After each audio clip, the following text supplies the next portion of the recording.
quickly.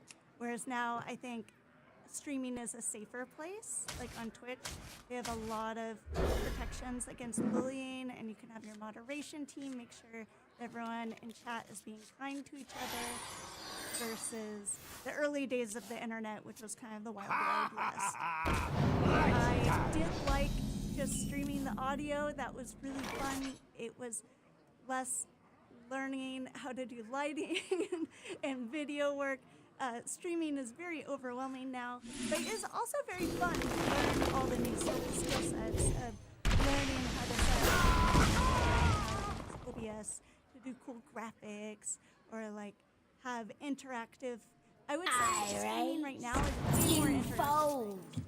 You were like talking to a chat room before, but now they can participate actively in what's happening, and that's really cool.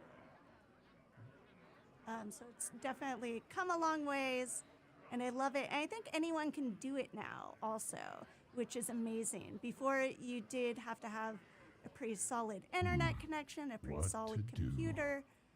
Now you can just live stream from your phone. Like, way more. Pretty cool. Yes. I don't want to dive too deep into a rabbit hole, as much as I would like to ask more about that. No worries. You make a genre of music that sounds perfect for this show, happy hardcore. Can you tell us where that comes from and how the music represents you? Absolutely. Happy hardcore is one of the earlier rave genres.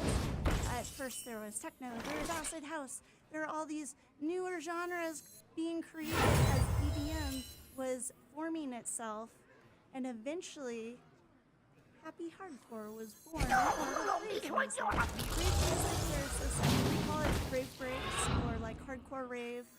Lots of different names. Let's call it hardcore breaks because that's what the Americans called it. That evolved and started getting faster and faster.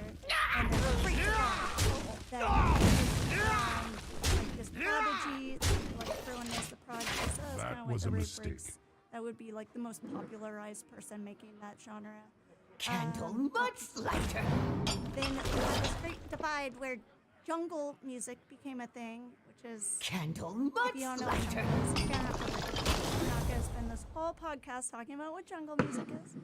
That's not what we're talking about. We're talking about the 4x4, the other half, the little sister, the jungle music, hardcore, which was a 4x4 beat, very uplifting, very cute, chipmunky vocals often, lots of dance music, popular songs, just a more simple rendition.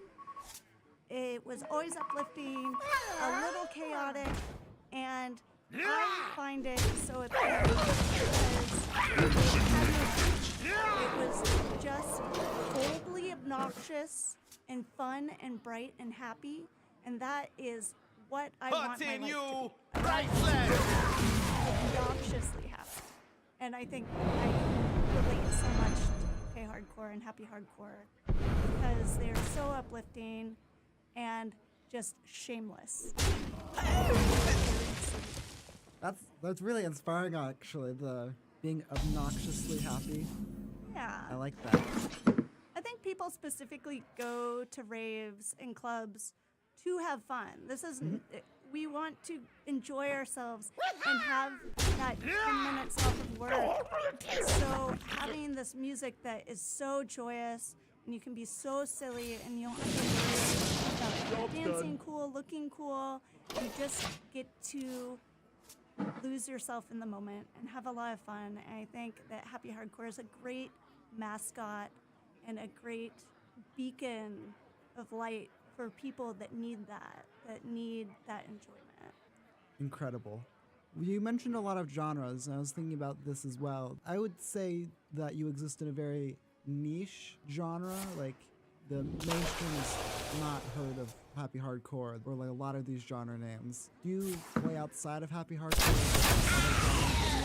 Shout out, but like other people haven't heard of? The examples I think of immediately of dance music that I know is breakcore and hyperpop.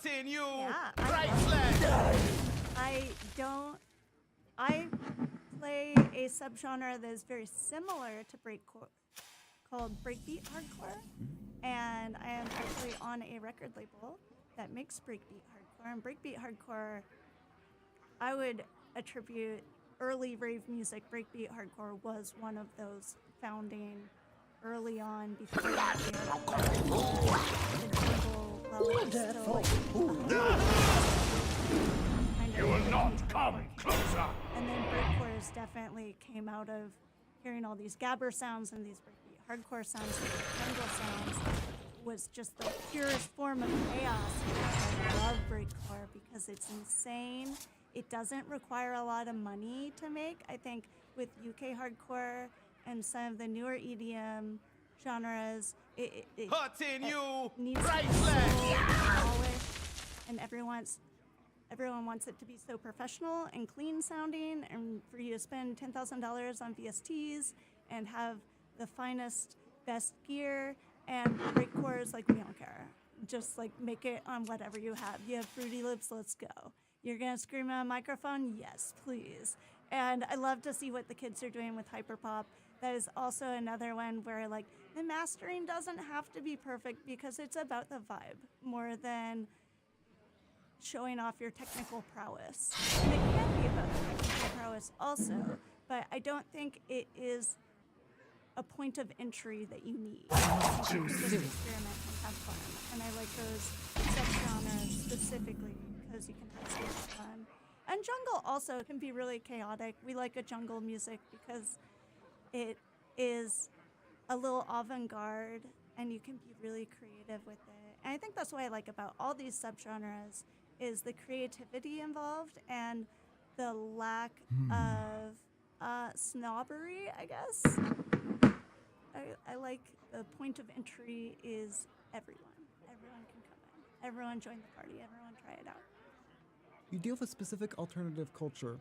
What are some of the mental health issues that you see being prevalent? Much more nostalgically aged With how you take care of yourself. Into the mental health aspect. Definitely. I think the happy hardcore scene specifically might attract people who feel and might be looking for community specifically and a community in which they can be super artistic. Someone looking for that, they might be really sad that that is not provided in society normally for them. And so having these opportunities is really good to help them network. I should have taken a vacation ages ago! These small scenes really are a great place to get connected with other people to dress silly, to express themselves in a way that maybe people at high school won't appreciate, or maybe people at your job just don't like. And people that feel they don't fit in the normal community default world might have a lot of sadness, and I think that having the community space is really good, but how can we bring the happiness to their life every day, and how do we feel value in expressing themselves? Are these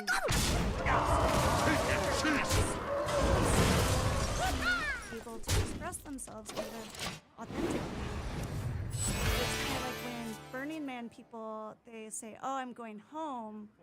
And they say that because in Burning Man, they feel like they can wear a tutu and wear glitter and dance like no one's watching, but they don't feel that in their day-to-day.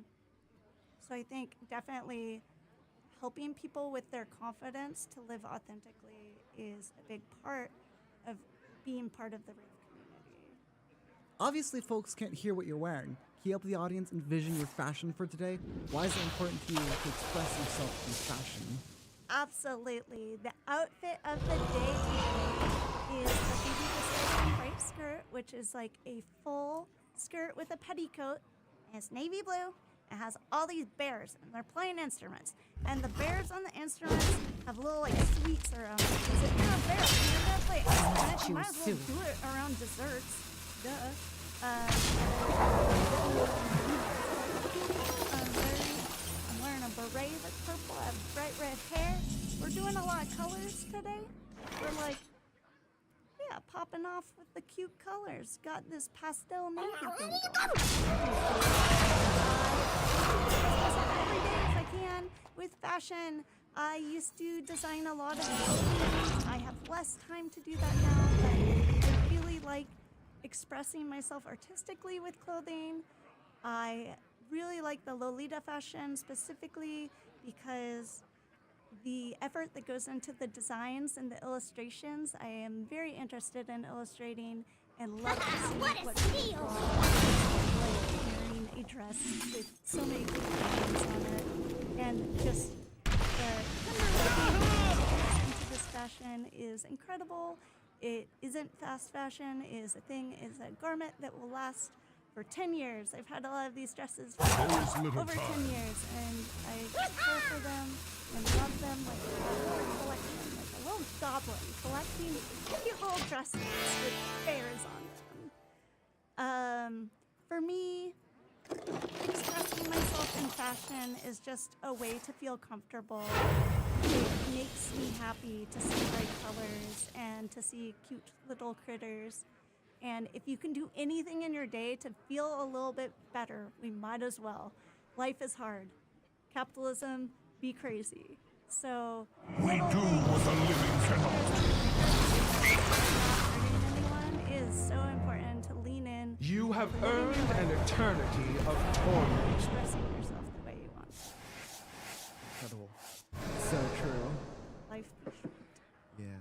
A follow-up question I had was the Well thing about the played. relationship with the identity of the like how you express yourself. And We do what the living cannot. I have little soft faces too. Sometimes we like to be a little dark and evil and express ourselves that way. I feel like it's a great outlet to take all your emotions for the day